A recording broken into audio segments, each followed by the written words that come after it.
Hi, I'm Dave from Military Antiques Toronto, and today I'm going to show you some of the items that, well, one of them was part of my own collection. The other, I swore I had posted on the website, and I went and looked for it because it's for a friend of mine who passed away, and sure enough, it's not on there, which confused the hell out of me because I was sure that it was posted.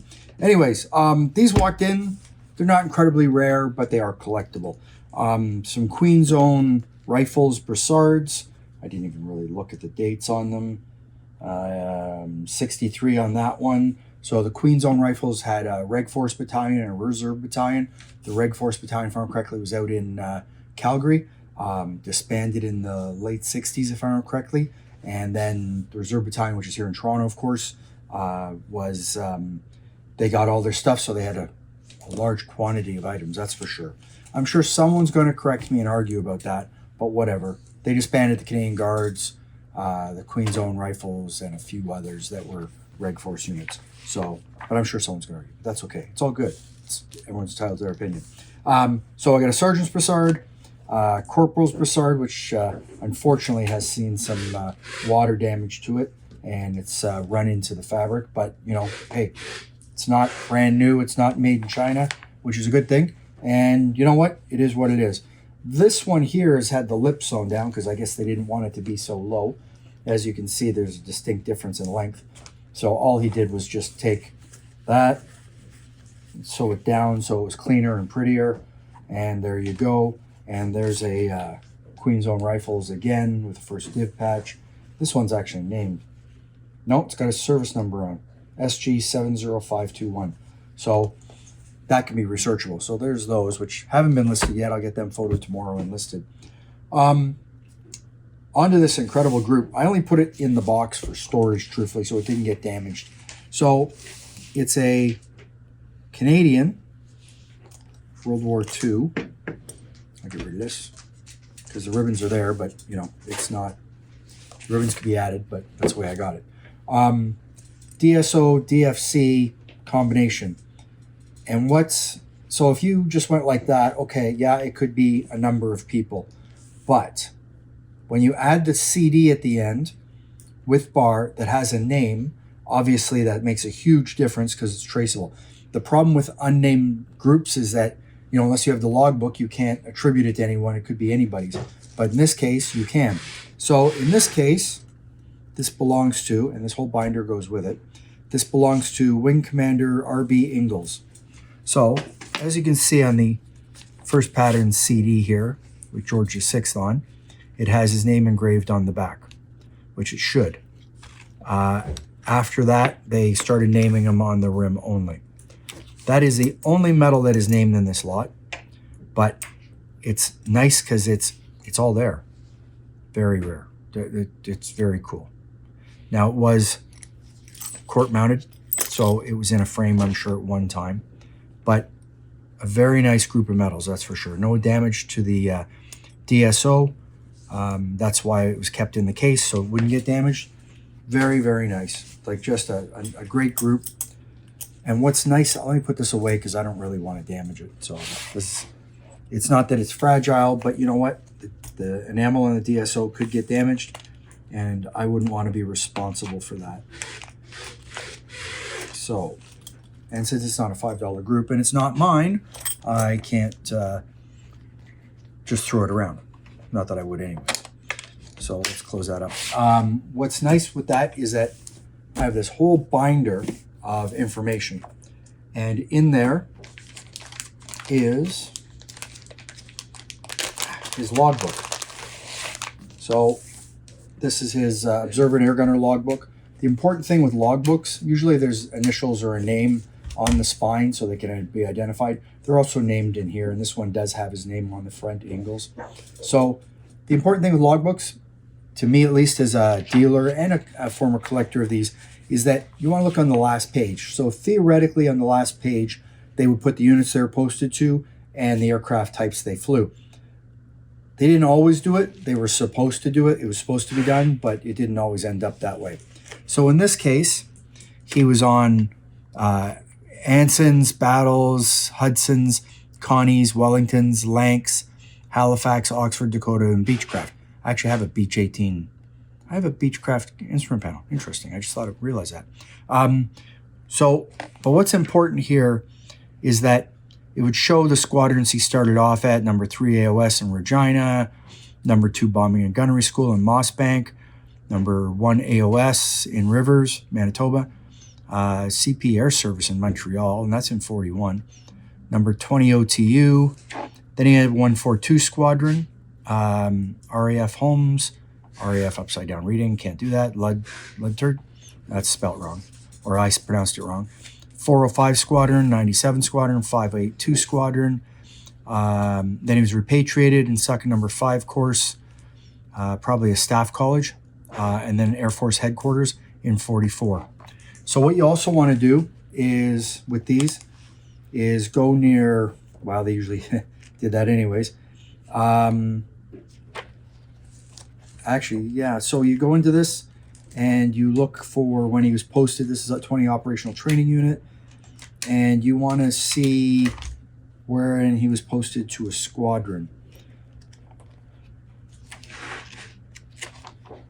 So here he's at 142 Squadron. And his first op appears to be to Boulogne on October 12th.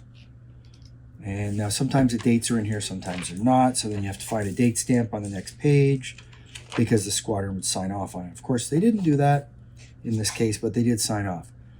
So this is 42, 43. So 43. So here you can see the ops were written in as ops. And there's the date. Usually they put the aircraft. In this case, he just wrote the serial number of the aircraft. So shows ops for Bremen, Hamburg. So what's important about this, because I know this because I've handled, I owned this group at one time, but whatever. I'll leave that out. What's important is there is his Pathfinder badge certificate in here. And actually I probably should, it might be in there. There's his Pathfinder badge. And if I can find it, of course I probably won't be able to when you want something. There's photos, okay. Okay, oh, here we are. There is his, I have these badges, though I don't have them in photo unless they're in the, my employee photo this for me. Maybe he put them underneath this. Give me 1 second, I will show you. No, of course he didn't. That's okay. So I have, with this group, the Ops, Clasp, and Barb, which is not incredibly rare. What's rare in this, let me take this out so I don't damage anything, is that you have the certificates for both. So Ops, Clasp, and Barb clearly has his name on. And also in here, you probably can't even see that because of the reflection, but there's original paperwork. What I'm looking for is, he was a Pathfinder, and the Pathfinder clasp is in with this lot too. Oh, there it is. He stuck it in there. Okay. I can show you.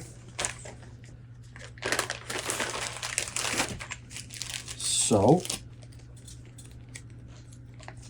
now these were all sold originally at auction in England. And these all came with it. So there's his Pathfinder badge. There's the Ops, Clasp, and Bar. And 2 French badges. And both of them are numbered. Well, that one's numbered. That one is not. And there's the plate on the back of the Ops Clasp, which is nice. So I think, if I remember correctly, there is a certificate in here showing that he's entitled to these badges. If I can find it. And there's an Ops Clasp badge in here somewhere. Let's see.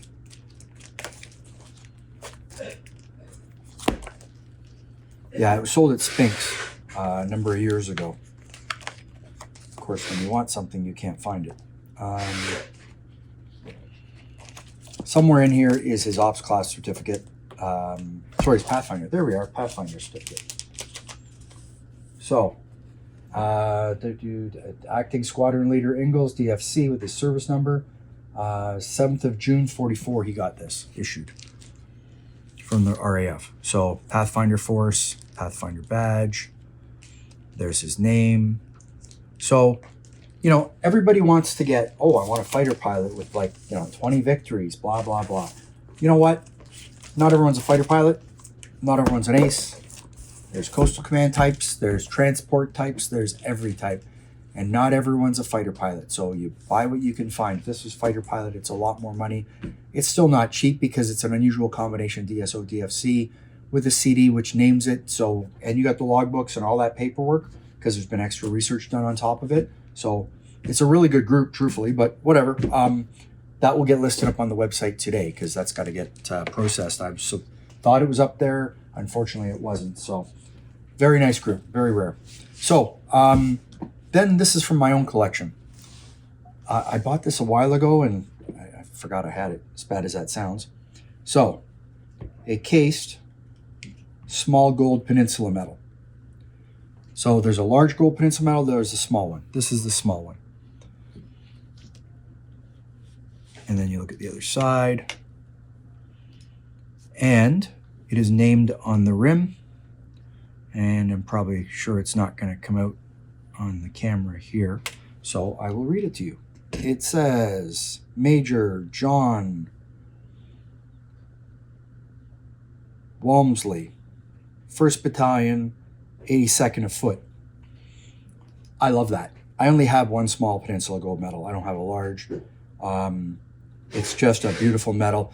In reference to the coating that's on here, obviously he had the coating put on the front and the back to protect it, so that it didn't get damaged. It provides a bit of a bevel on each side so that there's no damages, because obviously gold and silver, if you polish it, you lose the detail. He obviously didn't want to do that. It came in this beautiful little case and all gold bar at the top and everything. It's just gorgeous. I was very happy to buy this when I did pick it up. What also came with it was 2 pictures of him from the era. Not necessarily a picture per se, but a painting of him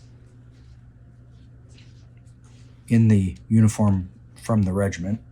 And then I have 2. I think this one's older, if I remember correctly. Yeah, this is his older picture. Obviously, you can see he's much younger in that picture than he is in this picture. Beautiful, beautiful little paintings. And if I remember correctly, are they double-sided? I guess there's a picture of his wife for him to hang up when he's on a campaign. And this one does not, I don't think this one has anything on the back. No. Beautiful, beautiful little piece and a really nice keepsake for what it is. It's certainly not something you turn up every day. When they do, gold Peninsula medals are certainly not cheap. I know I paid a lot of money for this, but I'm happy to have it. And it's a nice addition to my future retirement fund if I ever retire. But someone said that I'm never going to because I like working too much. I do and I don't. It'd be nice to take some time off. I was looking at flights and they wanted way too much money and I just can't justify paying that much to go away for a few days only. So that's it. Thanks for looking. Follow me on YouTube, Instagram, Facebook. Check out my website, militaryantiquestoronto.com. It's always cheaper on the website. It's in Canadian funds. Stop buying on eBay. Stop making the big corporations rich, because that's exactly what you're doing. I'm not getting rich. They are. Anyways, thanks a lot. Take care. Have a good day. Bye.